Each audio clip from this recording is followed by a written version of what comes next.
এই পাখি নিয়ে গবেষণা করে বিমান বানাইছে। সুবহানাল্লাহ কইবেন না? আমরা বানাই নাই, আমরা তো খোঁচাখুচিতে ব্যস্ত, আমরা আছি ফতুয়া নিয়ে ব্যস্ত। তুই 20 কারণে কাফের, তোর চাচা 90 কারণে কাফের। তোর চাচা মরলে যেই জায়গায় কবর দেয়া হবে ওই কবরের মাটির উপরে যে ঘাস উঠবে, ওই ঘাস যে গরু খাবে, ওই গরুর দুধ যে খাবে, ও কাফের। আছে না নাই? খালি কাফের ফতুয়া দেয় ব্যস্ত। আমরা ফতুয়া নিয়ে রইলাম আর ওরা সব আবিষ্কার করে ফেললো। উইলবার রাইট আর অরভিল রাইট, এই দুই ভাই 1903 সালে এই বিমান আবিষ্কার করেছে এই আয়াতের উপর গবেষণা করে। আওয়ালাম ইয়ারাউ ইলাত তাইর, ওরা কি পাখি নিয়ে ভাবে না? আমাদের তো ভাবার সময় নেই, আমরা আছি মদ নিয়ে আর নারী নিয়ে আর জুয়াবাজি নিয়ে। চিল্লায় বলেন ঠিক কিনা? এমন অনেক মন্ত্রীদের হোটেল আছে যেখানে পতিতালয়ের আড্ডাখানা। চিল্লায় বলো ঠিক কিনা?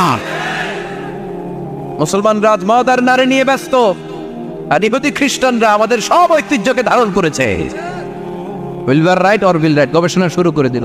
পাহাড়ে শুয়ে শুয়ে দুই ভাই খালি পাখির ছবি আঁকে, কেমনে পাখিগুলো টানা ছাপটা মেরে ওঠে, কেমনে নামে। গবেষণা করতে করতে করতে প্লেন বানায় ফেললো 1903 সালে। আজ থেকে 100 বছর আগের স্টোরি শোনাচ্ছি আপনাদের।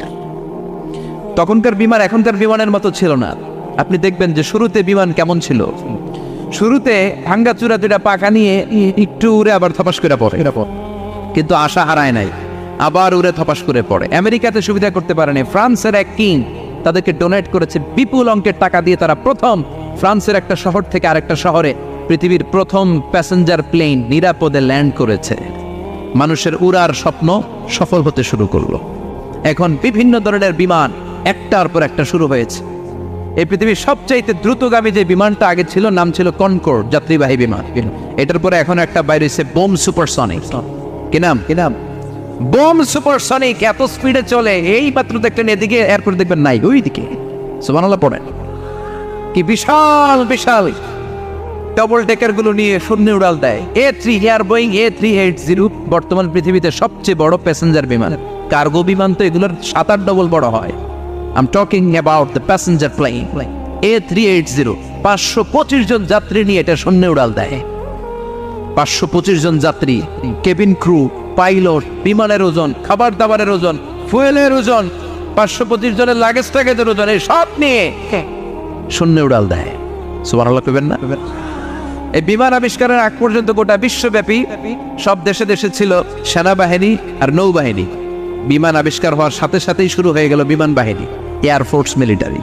এখন বোম সুপারসনিক বানায়, এখন ড্রোন হামলা করে, এখন মিসাইল হামলা করে, এখন স্যাটেলাইট পাঠায়। আমরাও পাঠাইছি। কি নাম? Bangabandhu satellite. We launching the Bangabandhu satellite channel last year. আমরা বঙ্গবন্ধু স্যাটেলাইটও পাঠাইছি পরে। সবকিছু পাখির উপর গবেষণা করে হয়েছে। চিৎকার করে বলেন ঠিক কি না? এজন্য আল্লাহ ডেকে বললেন, গোলাম ওরা কি পাখির দিকে তাকায় না? পাখির দিকে যদি নজর করে একটিবার তাকাতো, নাস্তিক আর নাস্তিক থাকতে পারতো না। এজন্য নাস্তিকদের জন্য সূরার ভেতরে ডোজ আছে, আই ওপেনার আছে। সর্বশেষ আল্লাহ একটা প্রশ্ন দিয়ে এই সূরাটা শেষ করলেন। প্রশ্নটা শুনবেন সবাই। আল্লাহ বললেন, কুল আরাআইতুম ইন আসবাহা মাউকুম গাওরান ফামান ইয়াতিকুম বিমাইম মাইন। বলো দেখি সবে শুকাইয়া যদি যায় এই পৃথিবীর পানি, তাহলে হেথায় তটনির ধারা কে দিবে সবারে আনি? কে দিবে আনি? একদিন সকালবেলা ঘুম থেকে উঠছেন, টয়লেটে যাবেন, মুখ ধোবেন, স্কুলে যাবেন, অফিসে যাবেন, কাজে যাবেন, যায় দেখেন টিউবওয়েল চাপতেছেন, পানি নাই। ট্যাপ ছাড়লেন, পানি নাই। চোখের মধ্যে ময়লা, নাকে ময়লা। টয়লেটে যাবেন, পানি নাই। পুকুরে নেমে দেখেন পানি নাই। বিশাল বিশাল মেশিন বসিয়ে মাটির নিচ থেকে ভূগর্ভস্থ পানি ওঠানোর চেষ্টা করলেন, একটা পানি নাই। এক ফোঁটা পানি গোটা বিশ্বে কোথাও নাই। কে দিব পানি আপনারে? তারে পানি সম্পদ মন্ত্রী দিব, ডোনাল্ড ট্রাম্প দিব, শেখ হাসিনা দিবে? কেউ দিতে পারবে? এক ফোঁটা পানি বানানোর ক্ষমতা আমাদের নয়। ঠিক কিনা? পানির বৈজ্ঞানিক নাম হচ্ছে H2O। কি নাম? এই দেশে H2 নিয়ে কত কথা আছে না নাই? হাইড্রোজেনের 2টা মলিকিউল, অক্সিজেনের একটা মলিকিউল। এই 2টা গ্যাস, হাইড্রোজেন আর অক্সিজেন, 2 গ্যাস একসাথে মিলাইলে কি হয়? কথা বলেন। মিঠা নদীর পানি। সুবহানাল্লাহ পড়েন। আল্লাহ বললেন ঘুম থেকে উঠে যদি দেখো পৃথিবীর সব পানিগুলো একেবারে পৃথিবীর নিচে চলে গেছে, কোন মাধ্যম দিয়ে এক ফোঁটা পানির জোগাড় আর বন্দোবস্ত করা যায় না, কে তোদেরকে পানি এনে দিবে? কথা কন। আল্লাহ ছাড়া এক ফোঁটা পানি এনে দেওয়ার মতো ক্ষমতা কারো আছে নাকি? আবার পানি থেকে পৃথিবীর সব কিছুরে বানালো কে? وَجَعَلْنَا مِنَ الْمَاءِ كُلَّ شَيْءٍ حَيٍّ أَفَلَا يُؤْمِنُونَ। আল্লাহ বললেন পানি থেকে গোটা বিশ্বের সব আমি বানালাম, সব জীবিত জিনিস তৈরি হয়েছে পানি থেকে। এটা কোরআনের কথা, কার কথা? আর ১৫০০ বছর পর বিজ্ঞানীরা এখন বলছে পানি থেকেই সব প্রাণ এসেছে। সুবহানাল্লাহ পড়েন। বিজ্ঞানীদের রিসার্চে এসেছে পৃথিবীর সর্বপ্রথম যে প্রাণীটার উৎপত্তি, এটার নাম নাকি অ্যামিবা। কি নাম? It's a very small unicellular organism in the world. এককোষী শৈবাল অ্যামিবা এসেছে পানি থেকে, ওদের কথা। তারপরে এসেছে জুপ্লাঙ্কটন, ফাইটোপ্লাঙ্কটন, ব্যাকটেরিয়া প্লাঙ্কটন, একটার পর একটা ডেভেলপ করেছে, সব এসেছে পানি থেকে। পানি নাই তো কিচ্ছু নাই। পানি হচ্ছে প্রাণের ব্লুপ্রিন্ট। চিল্লায় বলেন ঠিক কিনা? পানির মধ্যে সব প্রাণের অস্তিত্ব রেখে দিয়েছে কে? আবার ফলের মধ্যে আল্লাহ পানি দিয়ে বললেন আন্না সাবাবনাল মা সাব্বা, যেখানে যতটুকু পানির দরকার, রসের দরকার, সব রস দিল কে? ক্ষীরার ভিতরে পানি আছে না নাই? কলার ভিতরে, আপেলের ভিতরে, তরমুজ তো পুরাই পানি। কথা গল। ডাবের ভিতরে কে দিল? নাকি আমনে বানাইছেন? কেউ বানাতে পারে? এই পানিগুলো দিল কে? আবার আল্লাহ বললেন মারাজাল বাহরাইনি ইয়ালতাকিয়ানি বাইনাহুমা বারযাখুন লা ইয়াবগিয়ান ফাবিআইয়ি আলাই রাব্বিকুমা তুকাযযিবান। দুই দিকে সাগর বয়ে যায়, একদিকে আলোনা পানি, একদিকে মিঠা পানি, একসাথে সাগরটা বয়ে যায়, কিন্তু মাঝখানে এমন ব্লকেজ, একটার পানি আরেকটার সাথে মিশানা আটকায় রাখলো কে? দেখছেন আপনারা কোথাও এটা? কই দেখছিলেন? গোয়ালন্দ, বুড়িগঙ্গার এখানে একসাথে পানি বয়ে যায়, এই জায়গায় পানি এই জায়গায় পানি মিলে না, মিশে না। দাউদকান্দির এখানেও আছে, মিশে না। এর কারণ এই পাশের পানি, এটা ডেনসিটি হাই, বেশি ঘন, এটা ডেনসিটি লো, এটা পাতলা, এটা টেম্পারেচার হাই, এটা টেম্পারেচার কম, এটা লবণ বেশি, এটা লবণ কম, দুইটা দুই পানি একসাথে বয়ে যায়, একটার সাথে আরেকটা মিশে না। এই কারিগরটা কে? চিল্লায় বলতে হবে কে? সেজন্য আল্লাহ বললেন গোলাম পানি দিয়ে আমি বানালাম, পানি ছাড়া বাঁচবি না, এজন্য সব জায়গায় পানির ব্যবস্থা করে দিয়েছে কে? আবার বেশি পানি হলেও মরার ব্যবস্থা আছে না নাই? সাইয়েদনা নূহ আলাইহিস সালামের কওমকে বন্যা দিয়ে ধ্বংস করেছে কে?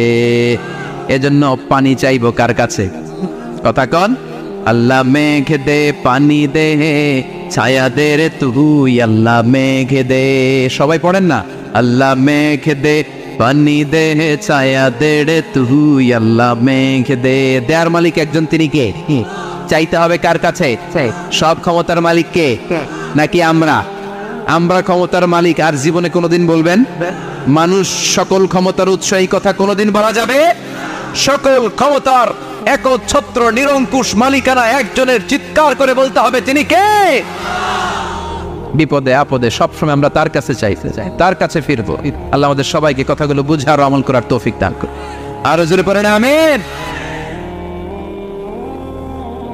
আমরা হলাম দুর্বল। আমরা কি? দুর্বলের ঘরের দুর্বল। আমরা যখন জন্মেছিলাম দুর্বল। আমার ছোট্ট একটা মেয়ে আছে, আমি অবাক হয়ে থাকি যে আমিও তাইলে ছোটবেলায় এরকম ছিলাম, না খাওয়ালে খেতে পারে না, পেশাব পায়খানা করে, ঘর নষ্ট করে, বমি করে, দাঁড়াতে পারে না, শুইতে পারে না, লালা পড়তে থাকে, ক্লিন করতে হয়, সব সময় তাকে সার্ভ করতে হয়। কি দুর্বল ছিলাম আমরা। ওই দুর্বলতা থেকে যৌবনের সাময়িক একটা সময় পাই রক্ত গরম। এরকম রক্ত গরম তোমার আগে ছিল না। আগে তুমি দুর্বল ছিলা। তুমি শুধু দুর্বল না, তুমি দুর্বলের ঘরের দুর্বল। আমাদের 14 পুরুষ দুর্বল, চিল্লায় বলেন ঠিক কিনা? কি ক্ষমতা আমাদের? দুর্বল হয়ে দুনিয়ায় জন্মালাম, সাময়িক কিছু সময়ের জন্য যৌবনের শক্তি পেলাম, আবার ওইটার পরে আবার দুর্বল হয়ে গেলাম। রং ধরা যৌবন জং ধরে শেষ, আবার লাঠি নিয়ে হাঁটা লাগে, কোমরে ব্যথা, মাজায় ব্যথা, আবার কুজো হয়ে যায়। কি ক্ষমতা আছে আমার? কি ক্ষমতা আছে? একটু ভূমিকম্প হলে কাঁপাকাঁপি শুরু হয়ে যায়, ঠিক কিনা? ভূমিকম্প হলে বাঁচার জন্য সব দেয় দৌড়। টেলিভিশনের কিছু লাইভ প্রোগ্রাম দেখলাম, উপস্থাপকও দৌড়, অতিথিও দৌড়। দেখেন নাই? লাইভ ব্রডকাস্টিং হচ্ছিল কি, সরাসরি সম্প্রচার।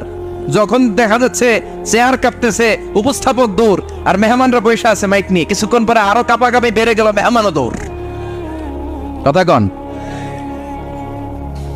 20 তলা 30 তলা দামি দামি বিল্ডিং গুলোর ফ্ল্যাটের ভেতরে যারা থাকে, তুফান শুরু হলে দেয় দৌড়। কথা কন। ভাড়াটিয়ারা দৌড়ায়, বাড়িওয়ালারা দৌড়ায় না। নিজের বাড়ি তো, এই জন্য দৌড় দেয় না। নাকি ভূমিকম্প হলে ভাড়াটিয়াও দৌড়, বাড়িওয়ালাও দৌড়। র্যাবের প্রধান দৌড়, পুলিশ প্রধান দৌড়, শুধু প্রেসিডেন্ট আর মাননীয় প্রধানমন্ত্রী দৌড়ায় না। কথা কন। বাঁচার জন্য সব দৌড়। কয়েক বছর আগে পত্রিকায় একটা হেডিং পড়লাম, মাননীয় প্রধানমন্ত্রীকে বহনকারী বিমান এর 33 চক্কর আকাশে। কয় চক্কর? কি যেন সমস্যা হয়েছে, বিমান নামতে পারছিল না। তখন ওনার সাথে আবার স্পেশাল সিকিউরিটি ফোর্স থাকে। ওনারা বলল, honourable prime minister, we can not land now because of some flying মেকানিজমে আমাদের সমস্যা হচ্ছে, আমরা ল্যান্ড করতে পারছি না, ঝামেলা হচ্ছে, নিচে হয়তো কোনো ঝামেলা দেখা দিচ্ছে, আমরা এখন নামতে পারবো না, উই ক্যান নট ল্যান্ড নাও। আপনাকে একটু ধৈর্য ধরে বসে থাকতে হবে। তখন ওই ওনাকে বহনকারী বিমানটা আকাশে 33টা চক্কর মেরেছিল। এটা নিয়ে কাভার করা হয়েছে পত্রিকায়। আপনার কি মনে হয় 17 কোটি মানুষের প্রধানমন্ত্রী, এদেশের সবচেয়ে ক্ষমতাধর নারী, উনি যখন বিমানে বসা অবস্থায় শুনলেন বিমানে ঝামেলা বা নিচে ঝামেলা, ওনার অন্তরে ভয় ঢুকছে কার? উনি বসে বসে জিকির করছে কার? তাহলে দেখেন, ক্ষমতাও সবসময় কাজে লাগে না। চিৎকার করে বলেন ঠিক কি না? ক্ষমতা আপনারে বাঁচাতে পারবে না। আপনারে বাঁচাতে পারে একজন। চিৎকার করে বলেন তিনি কে? এজন তুফান যখন শুরু হয়, জলোচ্ছ্বাস যখন শুরু হয়, ঘূর্ণিঝড় যখন শুরু হয়, সিডর যখন শুরু হয়, বন্যা যখন শুরু হয়, তখন বোঝা যায় আল্লাহ কারে কয়। কক্সবাজারে যখন জলোচ্ছ্বাস হয়, মহেশখালী দ্বীপে যখন তুফান হয়, টর্নেডো হয়, জলোচ্ছ্বাস হয়, গৌতম বুদ্ধের অনুসারী যেই বুদ্ধ ধর্মের লোকেরা আছে, বুদ্ধ পাত্রীরাও নেমে নেমে জিকির করা শুরু করে দেয় কার? সবাই তখন পড়ে লা ইলাহা